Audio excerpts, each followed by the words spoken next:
Բարև ձեզ պարոն Դանիելյան, շնորհակալ ենք, որ եկաք տաղավար, բավական երկար ժամանակ է չենք զրուցել ձեզ հետ, հարցերը շատ են եւ կարծում եմ ձեր հետևում մեր ռազմագերիների նկարն է, ովքեր շարունակում են խոշտանգվել Բաքվի բանտերում, վերջին տեղեկությունները գալիս են, Սիրանուշ Սահակյանը ահազանգում էր, որ վնասվածքների մասին է այլևս խոսքը, կոտրվածներ, իհարկե տեսանելի չէ այդ ամենը հաշվի առնելով, որ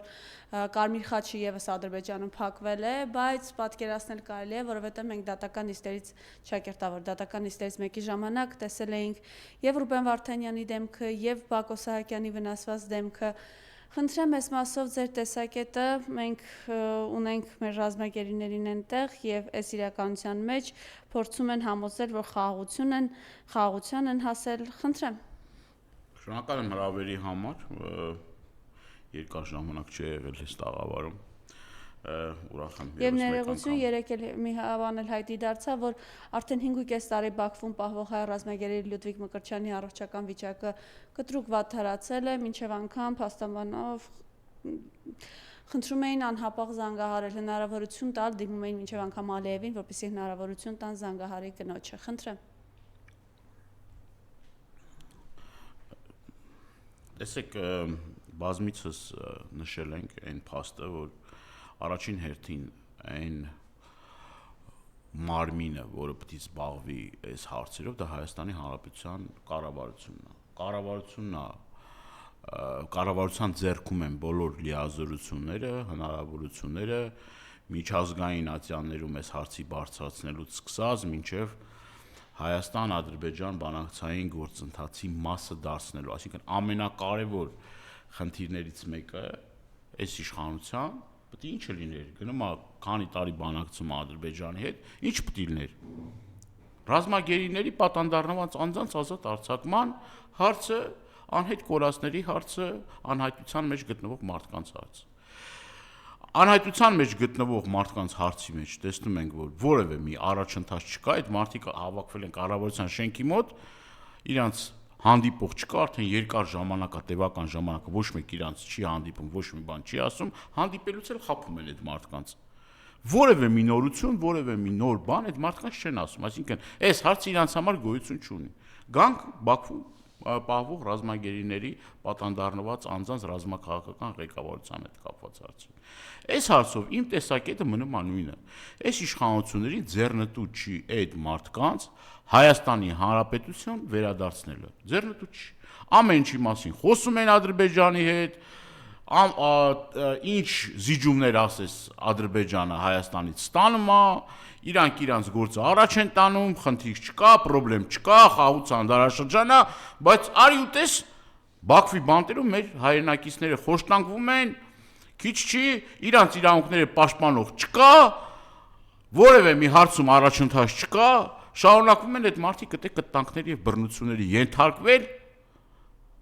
սրանց թեթև ձեռքով։ Այսինքն, եթե այս իշխանություն կոչվածները իրենց լուր համաձայնությամբ, այսինքն լռությամբ, իրենց անտարբերությամբ, ասում այդքան վտանգավոր չեն գողերը, հանցագործները եւ այլը, ինչքան որ անտարբեր մարդիկ, այդ անտարբերությունն էլ է ծնում այս ամեն ինչը։ Այսինքն հայկական Հայաստանի իշխանությունների կողմից վարվող այս քաղաքականությունը Ադրբեջանին էլ ավելի թևեր է տալիս իրենց գործունեությունը շարունակելու, հակաօրինական, հակաիրավական գործունեությունը շարունակելու։ Ժամանակին էլ ասել եմ, ստեղից հայտարարությունները, հնչող հայտարարությունները Հայաստանի Հանրապետության բարձրագույն իշխանավորների կողմից, այնտեղ դառնում են նոր քրեական գործերի, նոր քրեական գործ են հարուցում այդ մարդկանց վրա։ Առարկայական, թող մի հատ հարցի պատասխանեն, հարց Հայաստանի Հանրապետության ոչ բարով իշխանություններին։ Այսքան տարի է անցել, ինչ եք արել։ Հոդաբաշխ ասում են սպասեք, ասում են, որ դուք այս մասին խոսում եք, ընդդիմությունը խոսում է, գործընթացը վիժեցվում է, լավ չի լինում, խնդիրը այնա, որ, չգիտեմ, փողոցային պայքարա, խնդիրը էս մեկն է, խնդիրը է մեկը, ում վրա ասես գցեցին այս գործը։ Հիմա թողել են մենակ իրանց հետ, բա ինչի ոչ մի բան չի արվում։ Բա ինչի չեն ասում, թե ի վերջո այդ բանակցային գործընթացի ոչ բարով բանակցային գործընթացը ինչ դրական տեղաշարժ կա։ Ոչ այդ մարդկանց իրավունքներն է պաշտպանվում, ոչ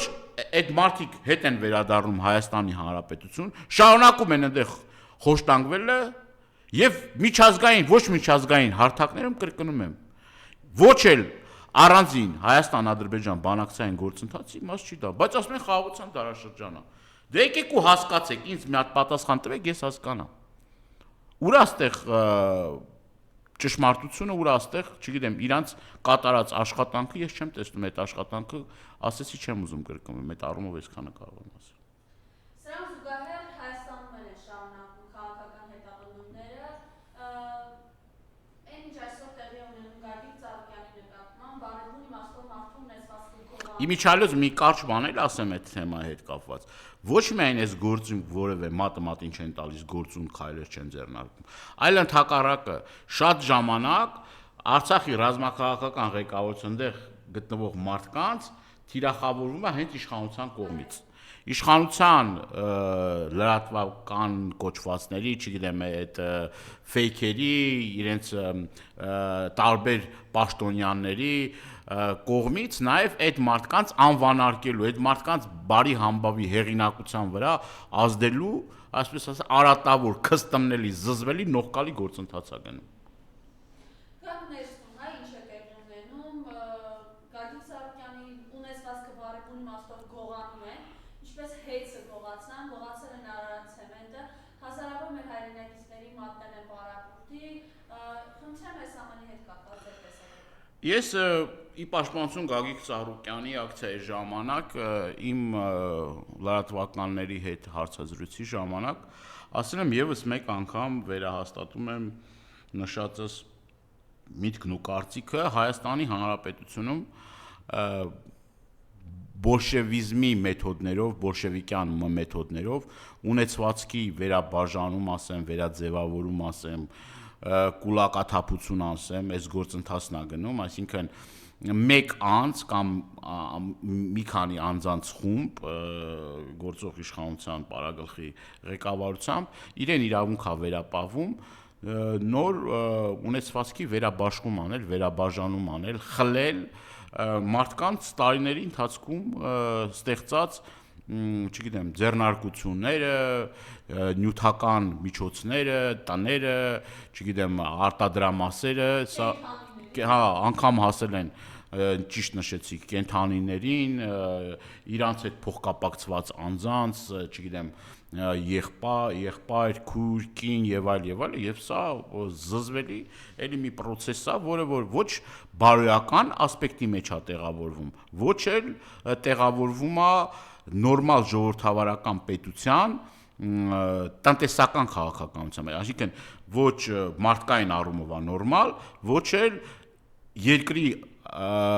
հեղինակության վարկանիշի վրա որևէ առումով դրական ազդեցություն չի ունենում, հակառակը բացասական ազդեցություն է ունենում։ Դուք պատկերացրեք, օտարերկրյա ներդրողներ, մարդիկ, որոնք որ ուզում են Հայաստանում ներդրումներ կատարել, տեսնում են, որ հեծը խլում են, Սամվել Կարապետյանից խլում են մի ընկերություն, որը որ տարիներ շարունակ ներդրում է կատարվել, չգիտեմ, հսկայական միջոցներ ա ներդրվել, մի օրում որոշում են, որ այդ մարդունը չի էլ, այդ ձեռնարկությունը այդ մարդուն չպետք է պատկանի։ Քաղաքական հայտարարությունը անում են, այդ քաղաքական հայտարարությունից հետո անկախ մարմիններ կոչվածները, որ պետքա որ անկախ լինեն, չէ՞, իբր թե այդ մարմինները պետք է անկախ լինեն։ Պարզում է, որ այդ հայտարարությունից հետո առանց որևէ մի կապի, իբր թե էլի, դե ոչ իր այդ խոսում են, ոչ իր այդ քննարկում են այդ հարցը, այդ անկախ մարմինները սկսում են աշխատել, քրեական գործեր հարուցել եւ այլ, ու այդ ձեռնարկությունները, այդ հիմնարկները խլվում են այդ մարդկանցից։ Ուղղակի բարեստ բուն իմաստով, չգիտեմ, գողանում են, սա խուժանապետության ցուցիչն է, այսինքն մարդը տարիներ շարունակ քարը քարի վրա է դրել, հիմնարկներ է ստեղծել, աշխատատեղեր է ստեղծել, կապ չունի այդ անունը Գագիկ Ծառուկյանն է, Սամվել Կարապետյանն է, Պողոս Պողոսյանն է, սիրում ենք այդ մարդուն, մեկին չենք սիրում, Ես մեր հայրենակիցների համար եմ ասում, ինչի համար եմ ասում, որովհետև որոշ մարդիկ կան, այս մարդուն սիրելու կամ չսիրելով պայմանավորված կարծիք են հայտնում դրական կամ բացասական իմաստով։ Մենք խնդրի էությունը պետք է հասկանանք։ Սա պետք է անընդունել լինի, անգամ այն մարդուն, ումը որ ես չեմ սիրում, վաղը միսօր կարող է դա լինի քպայական ինչ որ մի գործարար, որը որ իր քաղաքական հայացքներ ունի, իր քաղաքական հայացքներով մոտ է այս իշխանությանը եւ այդ իշխանության գաղափարախոսությունն է կրում։ Այդ մարդկանցից էլ չպետք է խլվի։ Առհասարակ մարդու ունեցվածքը, ունեզրկելը, խլելը, հատկապես այս մեթոդներով ու այս մեթոդաբանությամբ անընդունելի է։ Տեսեք ոնց են անում։ Հիմնարկները, աշխատող հիմնարկները, զրոյից ստեղծված հիմնարկները խլում են, այդ մարդկանց, տասնյակ հազարավոր մարդկանց ուղարկում են տուն, ու որևէ բացատրություն չկա։ Չկա, որ այդ մարդիկ, բայց այսքան աշխատատեղեր է, այդքան բյուջեն մուտք չի մուտքագրում հսկայական ուրեմն գումարներ, հսկայական գումարներ։ Խոսքը ոչ թե 5, 10, 20 թեպետել կարևոր է, աշխատողի մասն է։ Կրկնում եմ, տասնյակ հազարավոր մարդիկ այսօր մնացել է գործազուրկ։ Իսկ երկրորդ պարագայում, այսինքն ես չեմ հասկանում, ուղեղից մեջ իրականից չի տեղավորվում։ Ոնց կարելի է մարդու ստեղծածը մի օրվա ընթացքում ասել քունը չի, վերջ։ Ու դրա մասին քաղաքակրկնում, ասում է քաղաքական հայտարարություններ։ Ունեզրկելու եմ, խլելու եմ, չգիտեմ, սատկստելու եմ, սպանելու եմ, ինչ ասես որ չի խոսվում։ Այո, հաստատում են ասում, սա սպառնալիք ասում է։ Սա ոնց կլինի սենց էլի։ Ոնց կլինի հայտարարություն անեն, նման տիպի հայտարարություններ անեն եւ մնան օրինակ անպատիժ։ Ոնց ալնում տենց։ Եվ այս գործընթացը տանում է նրան կրկնում են, որ Հայաստանում Հանրապետությունը արդեն ներդրումային միջավայր չկա, գոյություն չունի։ Ոչ մի իրեն հարգող բիզնեսմեն, որը որ մի քիչ հասկանում է բանից, չի գա, որովհետև վաղը միսօր ասենք թե գործարարը եկել է Հայաստանի Հանրապետության ներդրում է անում, կամ օտարերկրյա ներդրող չի, Հայաստանի Հանրապետություն ներդրող է։ Այս իշխանության քաղաքականությանը դեմ է։ Այսինքն եթե դեմ է, պետք է ունեցվածքը խլվի, էլի, հա։ Այս ընտրովի արդարադատությունը Հայաստանի Հանրապետությունը, որ այս տարիների ընթացքում հասել է իր պիկին, բերելու է Հայաստանի Հանրապետության տնտեսական կոլապսի կռախի, ոչ միայն տնտեսական, այլ նաև Հայաստանի Հանրապետության, կրկնում եմ, վարկանիշի վրա շատ լուրջ հետևանքներ է ունենալու, շատ լուրջ ազդեցություն է ունենալու։ Որովհետև չի կարա տենց լինի, որ մարդու քաղաքական հայացքներով պայմանավորված այդ մարդը ունեզրկվի կամ հայտնվի քրեակատարողական հիմնարկում։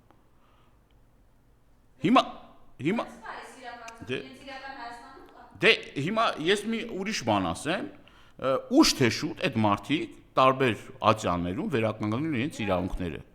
Դատական կարգով այդ խլված ունեցվածքը ոնց որ եղավ նույն հեծի պարագայում չէ, Ստոկհոլմի արբիտրաժը որոշում կայացրեց, որ Հայաստանի Հանրապետության քայլերը իրավաչափ չեն եւ այլ, հետո դրանից հետո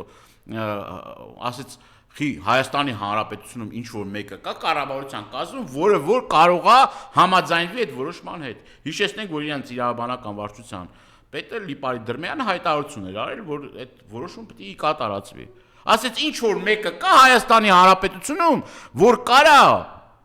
իմ կարծիքից տարբերվող այլ կարծիք արտահայտի եւ այդ մարդուն աշխատանքից ազատել։ Այսինքն Ստոկհոլմի արբիտրաժի որոշումներ կապ չունեն մեկն էլ են մյուսն էլ, բայց ես ուզում եմ մի բան ասեմ, ինչքան էլ որ սրանք այս ուղղությամբ գնան, մեկը տարբեր դատարաններում, եվրոպական դատարանում կլինի, արբիտրաժում կլինի, այլ ատյաններում կլինի, այդ մարդիկ վերականգնելու են իրենց իրավունքները այդ գույքի նկատմամբ։ Բայց ով է տուժելու։ Հայաստանի Հանրապետությունն է տուժելու եւ Հայաստանի Հանրապետությունը պարտավորված է լինելու հսկայական գումարներ վճարեն։ Այ միջև երբ պետք է սրանց կերած բողկերի հիմար Հայաստանի Հանրապետության քաղաքացին վճարի։ Էլի Հայաստանի Հանրապետության քաղաքացու ջեբից է այդ գումարները գնալու։ Գրպանից է այդ գումարները գնալու։ Ոնց որ մնացած իրենց ապաշնոր քաղաքականության արդյունքում է Հայաստանի Հանրապետության քաղաքացին դառնում այդ այսպես ասած օբյեկտը խաբության նոխած։ Նույնն էլ էս պարագայում է նման գործընթաց տեղի ունենալու։ Ինչա թե մի մարդը որոշել է իր հիվանդ երևակայության արդյունքում, որոշել է, որ այս մեկից պետք է էսի խլվի, այն մեկին պետք է տանի նստեցնի, այն մեկին եսի ինչ անի։ Եվ այս սոցիալական աղետին, որ հասցրել են, անդրադառնանք նաև հայ մարդուն, հայ գյուղացուն ինչի են հասցրել։ Վերջերս ձկնարտադրողներն էին կառավարության մոտ, Միրգ Բանջարեղենը ուղղակի արտահանման խնդիրների հետ կապված, խաբում ասում են, թե Եվրոպա են տանում, պարզվեց ծիրան են տարել միայն Իսպանիա, այն էլ փչացած ծիրան է եղել։ Խնդրեմ այս մասով ձեր տեսակետը։ Այս սահմանափակումները, որ եղավ, բնականաբար այս սահմանափակումները, այս խնդիրները, որ առաջացավ ԵԱՏՄ շուկայի հետ, բավականին լուրջ վնասներ կրեց։ Էլի քիչ առաջ ինչից ենք խոսում, որ Հայաստանի Հանրապետության քաղաքացին դժում է, չէ՞ սրա քաղաքականության արդյունքում։ Էլի սրա քաղաքականության արդյունքում, էլի սրանց վարած քաղաքականության արդյունքում եկան հասանք մի կոլապսի, որ Հայաստանից գյուղմթերք եւ առհասարակ ապրանքներ արտահանելը դարձավ անհնարին դարձավ։ Սկզբից դրանց իդեպ այս ամեն ինչի մասին ես ամիսներ առաջ մենք ոչ միայն ես, այլ նաև մեր գործընկերները ամիսներ առաջ զգուշացնում ենք, որ լրջագույն հետևանքներ ունենալու այս վարվող քաղաքականությունը։ Բերելու է սրան հասնի։ Հերթով սկսվեց տարբեր ապրանքների մուտքի սահմանափակումը։ Եվ արդեն ոչ միայն ծիրանի հետ կապված, ոչ միայն լոլիկի հետ կապված, ջերմուկի հետ կապված, հանքային ջրերի հետ կապված, այնտեղ այլ ապրանքների, գյուղատնտեսական այլ ապրանքների, ծաղիկ, տարբեր տիպի գյուղատնտեսական ուրեմն ապրանքների հետ կապված, վերջերս նաև այս սահմանափակումներին ավելացավ նաև կաթնամթերքի հետ կապված սահմանափակումը, որը էլի զգալի վնասներ է բերելու Հայաստանի Հանրապետության եւ տնտեսությանը եւ գյուղատնտեսությամբ զբաղվող, անասնապահությամբ զբաղվող մեր հայրենակիցներին։ Հիմա հարց Հայաստանի Հանրապետության կառավարությանը,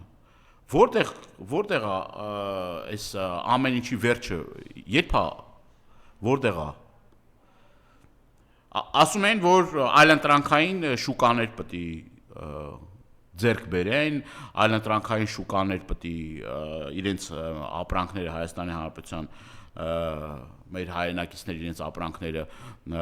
անկաշկանդ, չգիտեմ, առանց խոչընդոտի պետք է իրենց ապրանքները այլ շուկաներում կարողանան ռեալիզացնեն,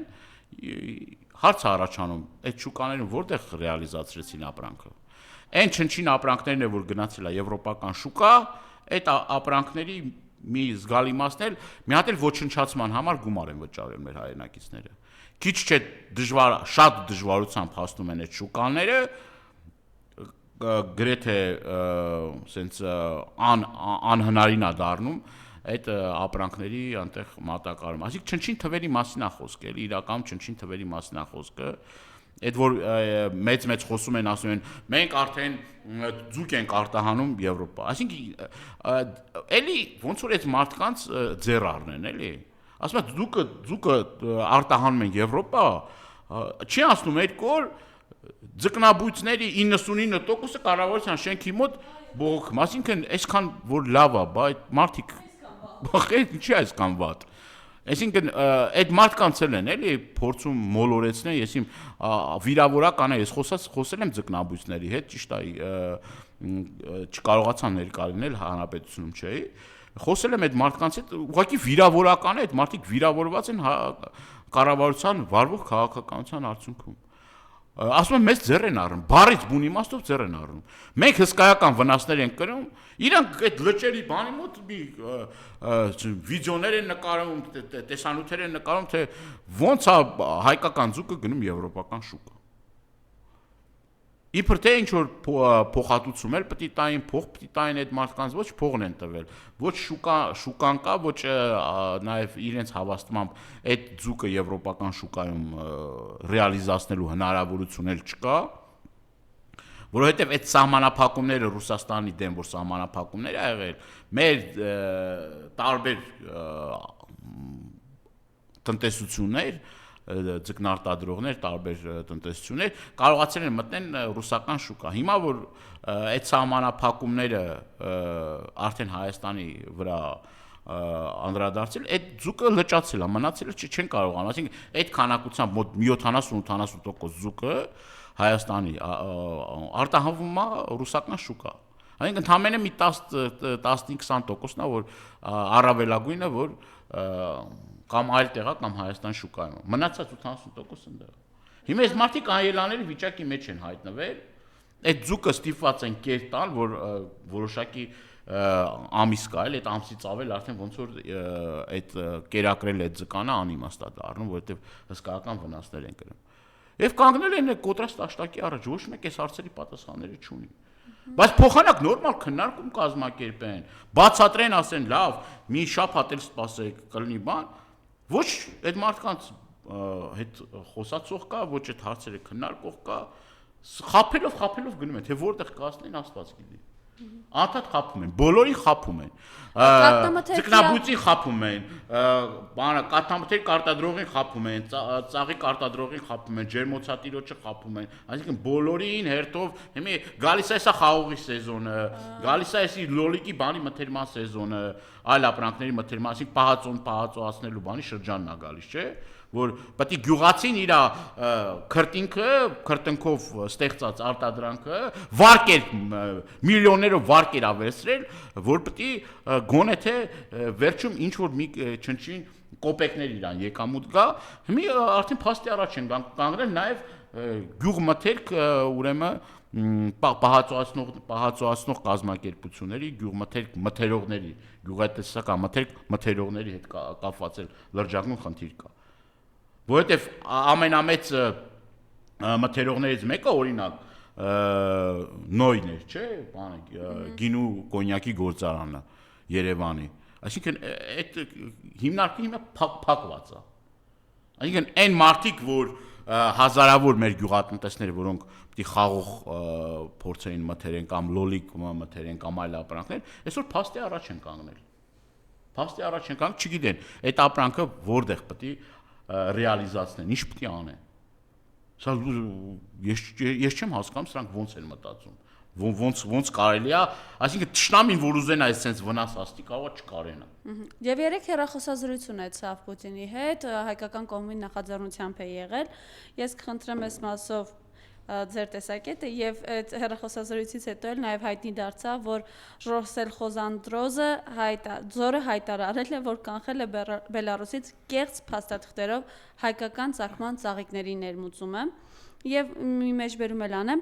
Հայաստանի ԵՄ-ին անդամագրվելու հարցով Հայաստանում հանրաքվե անցկացնելու վերաբերյալ Փաշինյանը Պուտինին ասել է, որ հանրաքվեի անցկացումը գործնականում հնարավոր է միայն ԵՄ-ին անդամագրման համար Հայաստանի կողմից ԵՄ-ին պաշտոնական դիմում հղելուց եւ թեման առարկայական դարձնելուց հետո Փաշինյանը ընդգծել է բաց գործընկերային եւ բարեկամական երկխոսության միջոցով նշված հարցերը լուծելու ՀՀ կառավարության պատրաստակամությունը։ Խնդրեմ։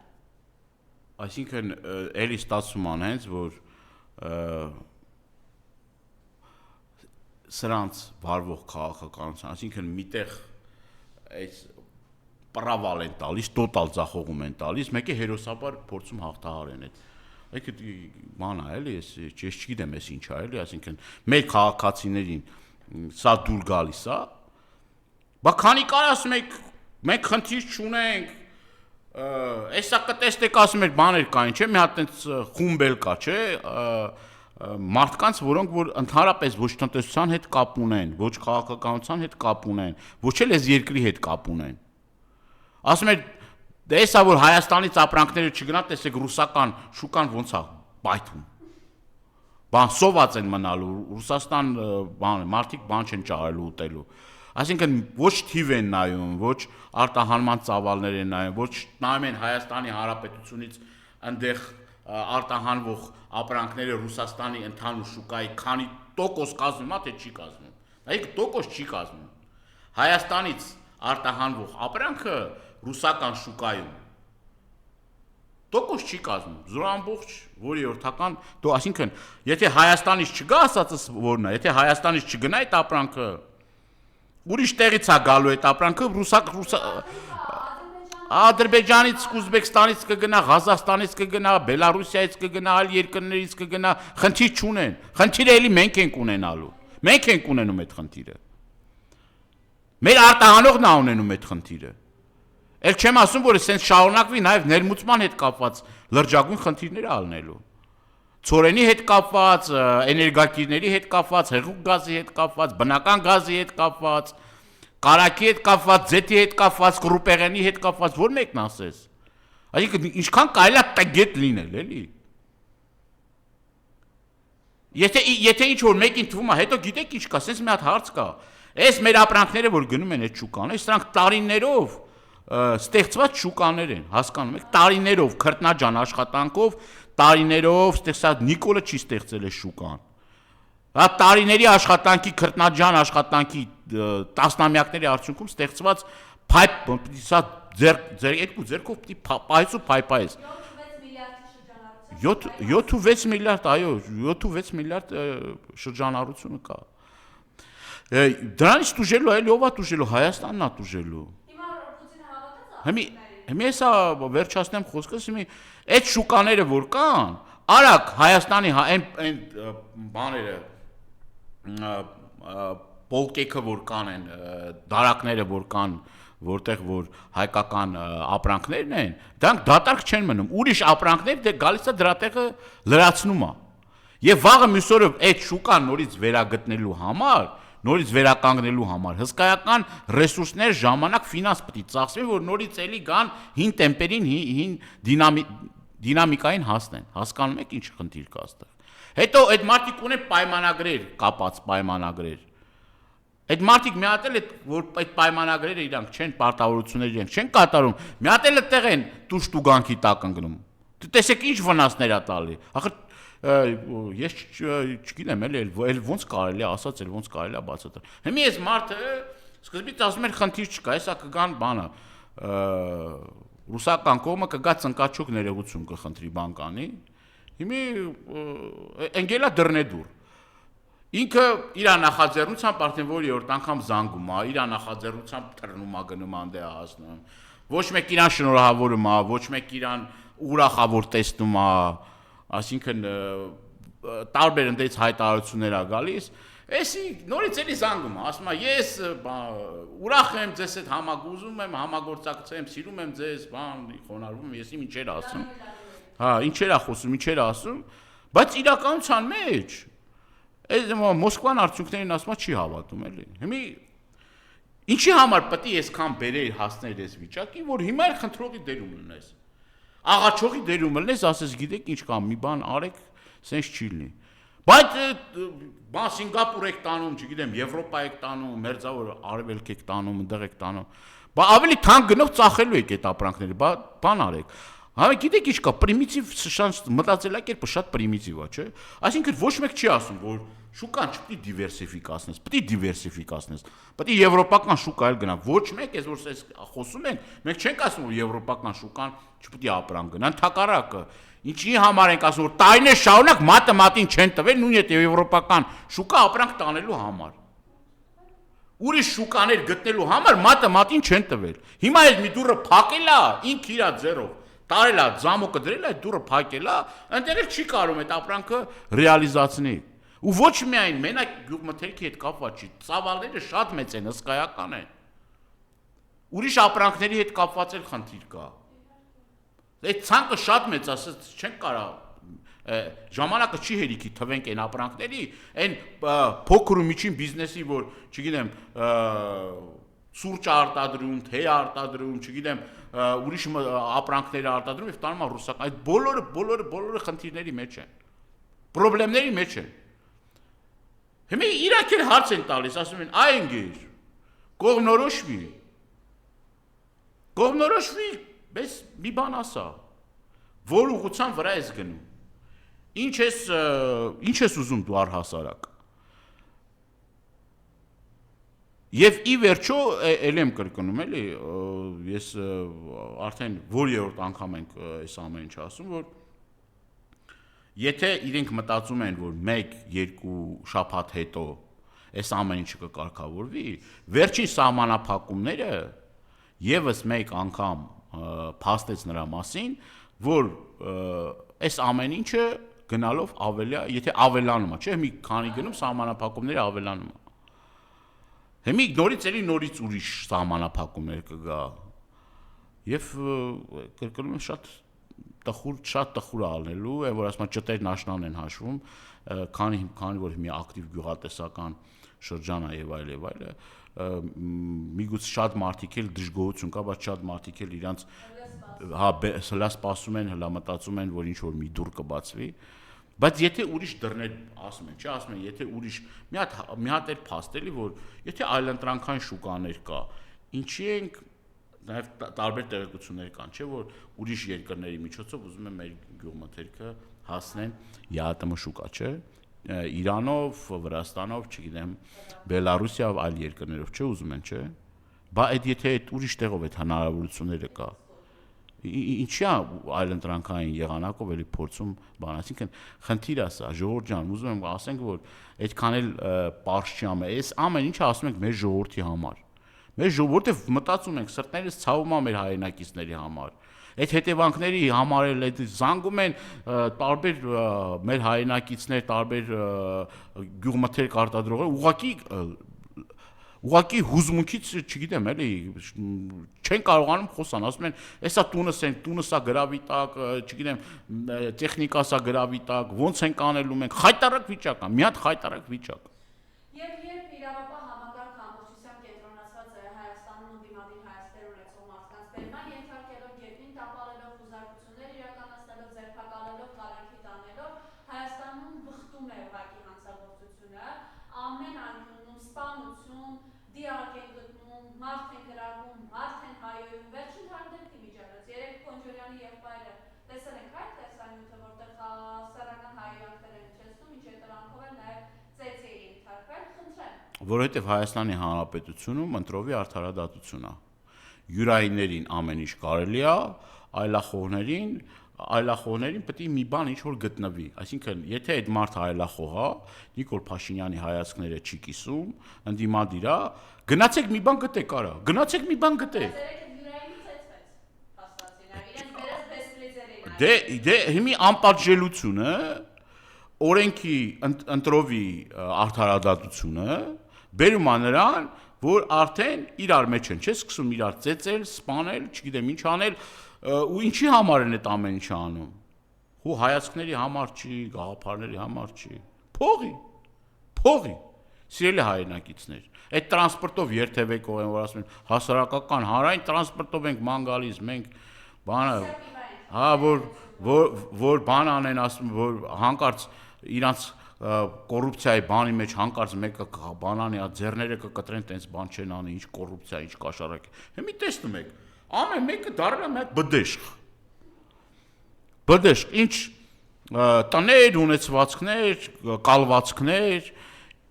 հիմա էլ այն կարգի է հասել, որ իրար մեջ է այդ ամեն ինչ, էլի, հասկանում եք, ԿՊԱ-կանի դեմ, ու փողը չեն կարեցեք կիսեն, այդ շինարարության հարցա, տենդերների հարցա եւ այլն մեկի մյուսի, մեկ էլ տեսնում ես մի ԿՊԱ-կանն է մտնում լայվ, ասում է, ճիշտ է, ես էլ եմ ասում, կոռուպցիաներ կաշառակել, ես էլ եմ այդ գործերի մեջ եղել, ասում է, բայց ասում է, ես իմը ասում է, դատվել եմ, բան եմ արել, իմը ստացել եմ, բայց այնտեղ էլի մարդիկ կան, ասում է, բան կա, ասում է, այնտեղ մարդիկ կան, ասում է, որ կոռուպցիաներ են, մենք ասում է, բան ասեցինք, ասում է, Նիկոլին ասեցինք, որ կոռուպցիաները ինքը իրան հետ է պահել, մի քիչ ասել է հետին, այսինքն բան է, էլի, այդտեղ մեկը նստած է, այն մեկը կոռուպցիա դու մի քիչ բան արա, չէ, մի քիչ մի երևա բան մի արա, տղա ջան, շատ մի երևա բան մի արա, խոսանք էլի, այսինքն ես չեմ հասկանում էլի, ասենք, ժողովուրդ, այս ամեն ինչը դուք չեք տեսնում։ Թաց ու չորը ի վերջո իրարից չենք կարալու, մենք տարբերակենք։ Միջև մեկի տունը չհասնի, ու այդ կրակոցներն էլ բաներ, չէ։ Նայում ես այնքան հաբրգել են, այնքան լկտիացել են, օրը ցերեկով կգան մի պաձեզդու, մի հայաթում կկանգնեն, կհանեն ձեքը զինամթերքը կհանեն, կգռստեն, կապ չունի անմեղ մարդ, մեկը հելի, մեկը գա երեխա, կին, ծնող, ապահով Հայաստան։ Ու աբսուրդն է, որ Մուրացանի 20-ամյա երիտասարդի մահից 1-2 օր հետո ներքին գործերի նախարարը ասում է, որ լավն ու հրազենի կիրառումը Հայաստանում սահմանափակվել է։ 2 օր առաջ մարդը է սպանվել հրազենից։ Որովհետև ամբողջ իրավապահ համակարգը զբաղված է անդիմադիրներին գաղտնալսելու, ով ում հետ սուրճ խմեց, ով ում հետ գնաց հանգստանալու, ում հետ դուրս եկավ ման գալու եւ այլ, ամբողջ իրավապահ համակարգը այդ գործին է։ Օպերատիվ աշխատանք չի տարվում, այսինքն որտեղ է այդ օպերատիվ աշխատանքը։ Եթե գողությունները տեսնում եք ինչ տեմպեր է, թալանը ինչ է, ռազմոյը ինչ է, մարդիկ գիտեք ինչ կա, հիմա որ սես բան են, չի ասում, այնքան ինձ շատ են էլ մեր հայրենը, ասում որ մի հատ դեպք էլ է տեղի ունենում, օրինակ գողության դեպք է տեղի ունենում, չեն հայտնում, ինձնից էլ են, չէ, իմ դեպքով եմ ասում, իմ օրինակով եմ ասում, իմ օրինակով, քանի անգամ իմ գույքը վնասեցին, թալանտ գողացան, չգիտեմ, ջարդեցին, փշրեցին, այրեցին իմ մեքենան, միջև հիմա ոչ մի բան չկա։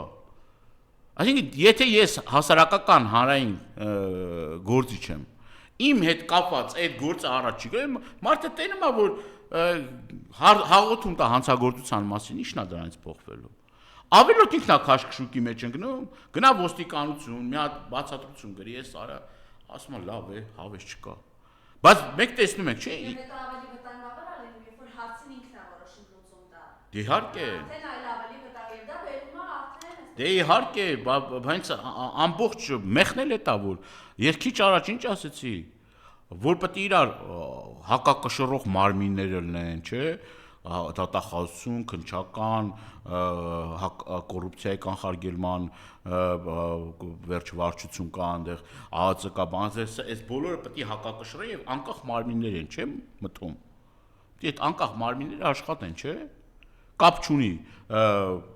ով է այդ հանցագործություն անողը։ Նույն ձևի պետք է ընդդիմադիր կլինի, թե իշխանական կլինի, պետք է պատժի արժանանա օրենքի ամբողջ խստությամբ։ Բայց դա տեղի չի ունենում, որովհետև կրկնում եմ։ Այս ընթացքում դուք տեսել եք մի հատ ԿՊԱ-կանի ունեցվածքը բռնագրավի կամ բռնագանձի։ Բայց գիտեք, ասում են ուշադիր եղեք, իր սրտի օլիգարխների հետևից էլ է գնալու, կլինի դա Սամվել Ալեքսանյան, Խաչատուր Սուքեսյան, Նարեկ Նալբանդյան, ասես սպասեք դրա, այստեղ ինքը հայտնվել է վաղթորշը։ Չեմ կարող ասել, բայց այն որ Հայաստանի Հանրապետությունում այս խայտարակ իրավիճակը երկար շարունակվել չի կարող։ Ուղղակի չի կարող։ Եվ սրա զուգահեռ նաև Եվ ամենակարևորը սրա գնահատականը պետք է տա մեր ժողովուրդը։ մենք դրանով անպայման կամփոփենք, պարոն Դանիելյան։ Բանակն է հերթական մահը։ Խաղաղությունից եմ խոսում։ Ես նրանք բայղուշ են, չէ՞, ինչքան ասին զոհ չկա, մարդ չի բանել, եկավ արդեն մի քանի օր մեկ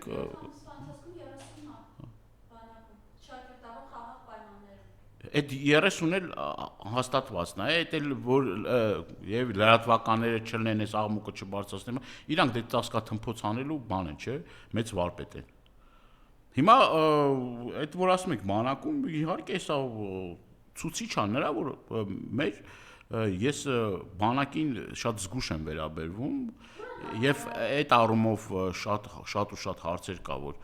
պետք է շատ զգայուն հարցեր կա, որ բանա, բայց համենայն դեպս այդ ոլորտը կազմակերպող մարդիկ, օրինակ, չէ, ասենք, կա պաշտպանության նախարար, որ սաղոր քարոզարշավների մեջ է։ Քուչա են անում, չգիտեմ, գյուղ առ գյուղ, սրտիկ-մրտիկ են ցույց տալիս, եսի ինչեր են անում։ Ու ամենակարևորը գիտեք որն է, որ այս ընթացքում այդ մեղավորները չեն պատժվել։ Որևէ մի մարդ, որը որ մեղավոր է, բասաշճան զինվորական եւ այլ, ես չեմ տեսել։ Դրանից հետևություններ չեն արել։ Բանակում տիրող այդ բարքերի հետ կապված շատ լրջագույն խնդիրներ կա։ Եվ այսօր բանա, չէ, մեր զորակոչնա թող բարի ծառայություն լինի գնացողներին, բանակ գնացողներին, բարի ծառայություն, բարի վերադարձ, բայց ծնողը պետք է վստահ լինի, որ իր երեխան գնում է Հայաստանի բանակ, հայկական բանակ, եւ անփորձանք հետ է վերադառնալու։ Եվ դրա պատասխանատուն բարձրագույն զինվորական կոչում ունեցող մարդիկ են, որոնք որ պարտավոր են կազմակերպել այդ մարդկանց անվտանգ, սա ոչ մարտական պայմաններ է, չէ, պատերազմ չկա, այս պահին, բայց խաղաղ պայմաններում այդպիսի քանակությունը թեկուզ մեկ զինվորի էլ, սա ուղղակի խայտարակ վիճակ։ Եվ ամսի 2-ին Լեռնային Վրացիների ժողովը այդուհանդերձ 80%-ից ավելին դեմ քվեարկեց Արցախի հանձնմանը, հայրենիքի կորստին, այս ամենի հետ կապված պարոն Դանիելյան, այ ժողովուրդը, ինչպես ասացիք, պետք է գնահատականը տա, խնդրեմ։ Նախ շատ լուրջ հարցականի տակ անգամ են քվեները իրենք ինչ որ ցույց են տվել։ Այդքան վարչական ռեսուրս, այդքան տերոր, այդքան տերոր, այդքան վարչական ռեսուրս ամբողջ էս իրենց մեթոդներով գործիքակազմով դուք ճիշտ նշեցիք, որ հայ ժողովրդի մեծամասնությունը իր ոչն է ասել եւ դրա համար էլ ինքը ջղաձգումների մեջ է, գիշերը դեր արդյունքները չամփոփած իրեն հայտարարեց, դեր հաշվարկը գնում էր իրեն հայտարարեց, որ ինքը վարչապետ է, այդ պախարոնի դեմքը վերցրած։ Հիմա բանը